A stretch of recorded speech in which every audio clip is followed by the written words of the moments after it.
হরে কৃষ্ণ। বৈশাখ মাসের কৃষ্ণপক্ষে একাদশী ব্রতের নাম হলো বরুথিনী একাদশী ব্রত। আর এই বরুথিনী একাদশী ব্রতের মাহাত্ম্য কথা ভবিষ্যত্তর পুরাণে বিশেষভাবে বর্ণনা করা হয়েছে। তো এই বরুথিনী একাদশী ব্রতটি পূর্ণ ফল লাভ করতে আপনারা কিভাবে এই একাদশী ব্রতটি পালন করবেন সে সম্পর্কে আমি দশমীর দিন অর্থাৎ একাদশী ব্রতের আগের দিন থেকে পুরোপুরি দ্বাদশীর দিন পর্যন্ত যে যে কাজগুলি করবেন পার্ট বাই পার্ট আমি এই ভিডিওর মাধ্যমে আপনাদেরকে বুঝিয়ে দেব এবং সঙ্গে দেখিয়েও দেব। তো আপনারা ভিডিওটা স্কিপ না করে পুরোটা অবশ্যই দেখবেন, তাহলে আশা করি আপনাদের অনেকটা উপকার হয়ে যাবে এবং একাদশী ব্রত নিয়ে আপনাদের আর কোনো সংশয়ও থাকবে না মনে। তো চলুন আর বেশি কথা বলবো না, সোজা ভিডিওতে যাওয়া যাক। ভিডিওটা শুরু করার আগে বলে দিই, যারা নতুন আমার চ্যানেলে তারা অবশ্যই চ্যানেলটাকে সাবস্ক্রাইব করে নেবেন। যারা ভক্তি কথা শ্রবণ করতে, ভগবানের কথা শ্রবণ করতে ভালোবাসেন তারা অবশ্যই আমার চ্যানেলটাকে সাবস্ক্রাইব করবেন। তো প্রথমেই আমরা যে বিষয়টি জেনে নেব, এই বরুথিনী একাদশী ব্রত আমাদের কবে পালন করতে হবে। আগামী 13ই এপ্রিল সোমবার 2026 এই একাদশী ব্রত পালন করতে হবে এবং মঙ্গলবার 2026 14ই এপ্রিল এই ব্রতের পালন করতে হবে। তো এবার কথা হচ্ছে, এই বরুথিনী একাদশী ব্রত যে আমরা পালন করব, এই বরুথিনী একাদশী ব্রত কেন আমাদের পালন করতে হবে আর এই ব্রতের ফল কি। যদি আপনি ইহলোক এবং পরলোকের সমস্ত প্রকার বাঞ্ছিত ফল অর্থাৎ শুভ ফল লাভ করতে চান তাহলে অবশ্যই আপনাকে এই বরুথিনী একাদশী ব্রতটি পালন করতেই হবে। যদি আপনি একসঙ্গে 10,000 বৎসর তপস্যার ফল লাভ করতে চান একবারেই, তাহলে আপনাকে অবশ্যই এই একটি ব্রত অর্থাৎ এই বরুথিনী একাদশী ব্রত পালন করতেই হবে।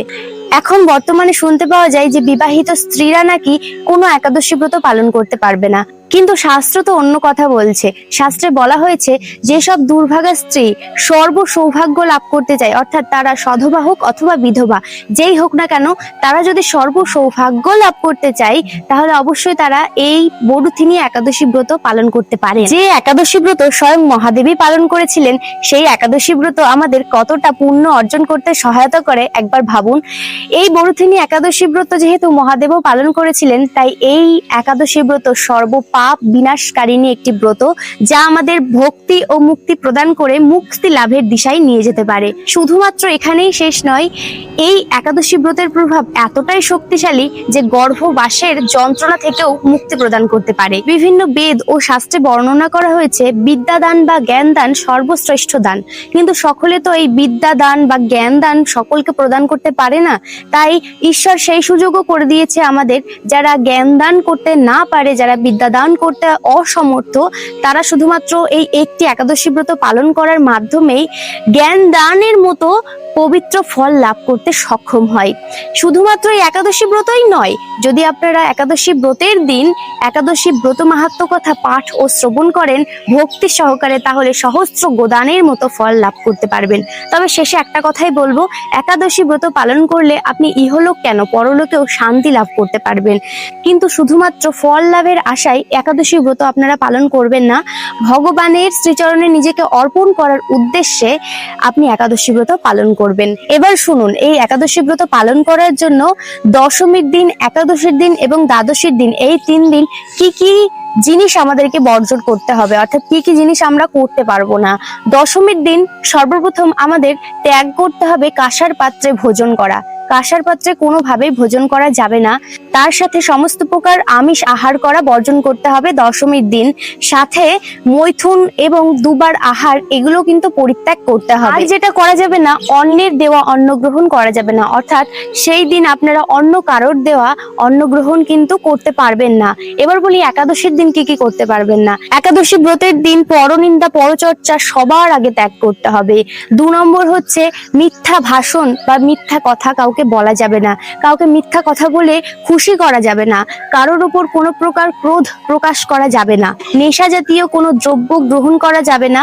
সাথে রবি শস্য তো একদমই পরিত্যাগ করতে হবে একাদশী ব্রতের দিন। আর দ্বাদশীর দিন যেগুলি করা যাবে না, প্রথমেই হচ্ছে কাঁসার পাত্রে ভোজন করা যাবে না, মৈথুন পরিত্যাগ করতে হবে।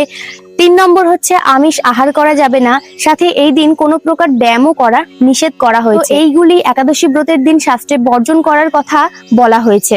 তো এবার আমি আপনাদের পুরো ডিটেলসে বলে দেব একাদশী ব্রতের পূর্ণ ফল অর্জন করতে কিভাবে আপনারা দশমীর দিন থেকে দ্বাদশীর দিন পর্যন্ত ব্রতটি সম্পূর্ণভাবে পালন করবেন। তো সর্বপ্রথম দশমীর দিন আমাদেরকে সম্পূর্ণ আমিষ আহার বর্জন করতে হবে, নিরামিষ আহার করতে হবে। এবার রাত্রিবেলা আপনারা ভাত অথবা রুটি যাই গ্রহণ করুন না কেন, রাত্রি 10টার মধ্যে সেটাকে গ্রহণ করতে হবে, অর্থাৎ সেটাকে আহার করে নিতে হবে এবং অবশ্য দন্ত মার্জন করে শয়নে যেতে হবে। পরের দিন সকালবেলা ভোর ভোর ঘুম থেকে উঠে, অর্থাৎ যদি সম্ভব হয় ব্রহ্ম মুহূর্তে আপনারা উঠে স্নান সেরে নেবেন।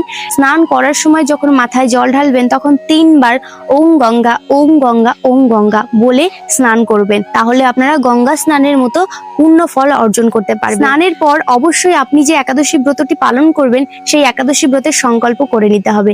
একাদশী ব্রতের সংকল্প মন্ত্রটি হলো একাদশাং নিরাহার স্থিত্বা অহম অপরেহ অহনি ভোক্সামি পুণ্ডরী কাক্ষ শরণং মে ভাব অচ্যুত। এই মন্ত্রটি উচ্চারণ করে আপনারা একাদশী ব্রতের সংকল্প করে নেবেন। এরপরে আসি ভগবানের বিশেষ পূজা অর্চনার ক্ষেত্রে। একাদশী ব্রতের দিন অবশ্যই আপনারা ভগবানের শ্রীচরণে তুলসী পত্র পুষ্প অর্পণ করবেন এবং ভগবানকে আরতি করবেন। আপনি সারাদিন ধরে একাদশী ব্রতের দিন যে প্রসাদ পাবেন সেটাই আপনি ভগবানকে ভোগ লাগাতে পারেন এবং সেইটা প্রসাদ রূপে আপনি সারাটা দিন গ্রহণ করবেন। সাথে তুলসী পূজাও কিন্তু বিশেষভাবে করতে হবে। তুলসীকে জল অর্পণ করবেন, তুলসী আরতি করবেন, তুলসীকে প্রদক্ষিণ করবেন। আর যদি হাতে সময় থাকে তাহলে অবশ্যই ওই সময়েই মালা জপ করে নেবেন, কারণ সকালবেলা আমরা যে মালা জপ করতে বসি আমাদের মন আমাদের চিত্ত একাগ্র থাকে এবং মালা জপ করার ক্ষেত্রে ঈশ্বরের নাম জপ করার ক্ষেত্রে ভীষণভাবে মন একাগ্রতায় পরিপূর্ণ হয়ে যায়। সারাদিন যখনই আপনারা সময় পাবেন তখনই বেশি বেশি করে হরিনাম সংকীর্তন করবেন, শাস্ত্র অধ্যয়ন করবেন, গীতা ভাগবত পাঠ করবেন, সাথে একাদশী ব্রতের মাহাত্ম্য কথা পাঠ ও শ্রবণ করবেন। এবার আসি দ্বাদশের দিনটা কিভাবে আপনারা পালন করবেন। প্রথমত বলি, দ্বাদশের দিনও আপনাদেরকে দশমীর মতো অর্থাৎ একাদশী ব্রতের আগের দিনের মতো সম্পূর্ণ আমিষ আহার বর্জন করতে হবে, অর্থাৎ নিরামিষ আহার করতে হবে। সকালবেলা দ্বাদশের দিন ঘুম থেকে উঠে প্রাতঃ স্নান সেরে নিয়ে আপনাদেরকে ভগবানের বিশেষভাবে পূজা অর্চনা করতে হবে।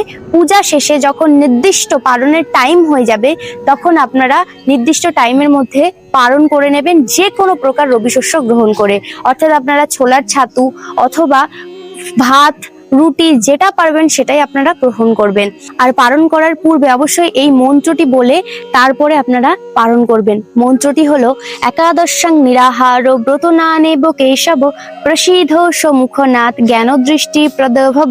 তো এবার কথা হচ্ছে এই বরুথিনী একাদশী ব্রতের পালন কখন করবেন। বরুথিনী একাদশী ব্রতের পালন করতে হবে আমাদের 14 এপ্রিল 2026 মঙ্গলবার। তো পশ্চিমবঙ্গের পালনের সময়সূচি হচ্ছে সকাল 6:54 থেকে 7:49 মধ্যে পালন করতে হবে। বাংলাদেশের পালনের সময়সূচি হচ্ছে সকাল 7:24 থেকে সকাল 8:11 মধ্যে পালন করতে হবে। অর্থাৎ আপনারা বুঝতেই পারলেন পালনের সময় কতটা কম। তো অবশ্যই চেষ্টা করবেন এই অল্প সময়ের মধ্যেই পালনটা সঠিকভাবে সঠিক টাইমে করে নেওয়ার, কারণ আমরা এত কিছু যে করছি দশমীর দিন থেকে, এই একাদশী ব্রতের পুরোপুরি পূর্ণ ফলটা কিন্তু এই পালনের উপরেই পুরোপুরি নির্ভর করে। আপনারা যদি সঠিক টাইমে পালন না করতে পারেন তাহলে কিন্তু একাদশী ব্রতের ফল পূর্ণ অর্জন করা যাবে না। তাই অবশ্যই পূর্ণ ফল লাভ করতে সঠিক টাইমের মধ্যে পালন করে নেবেন। ভিডিওটা তাহলে আজকে এখানে শেষ করছি। আপনাদের এই একাদশী ব্রত নিয়ে যদি কোনো প্রকার প্রশ্ন থেকে থাকে আমাকে অবশ্যই কমেন্ট করে জানাবেন, আমি যথাযথ উত্তর দেওয়ার চেষ্টা করব। তো ভিডিওটা ভালো লাগলে অবশ্যই লাইক কমেন্ট শেয়ার করে দেবেন। আর ভিডিওটা শেষ করার আগে সকলে মিলে একবার বলুন জয় শ্রীকৃষ্ণ, হরি বল।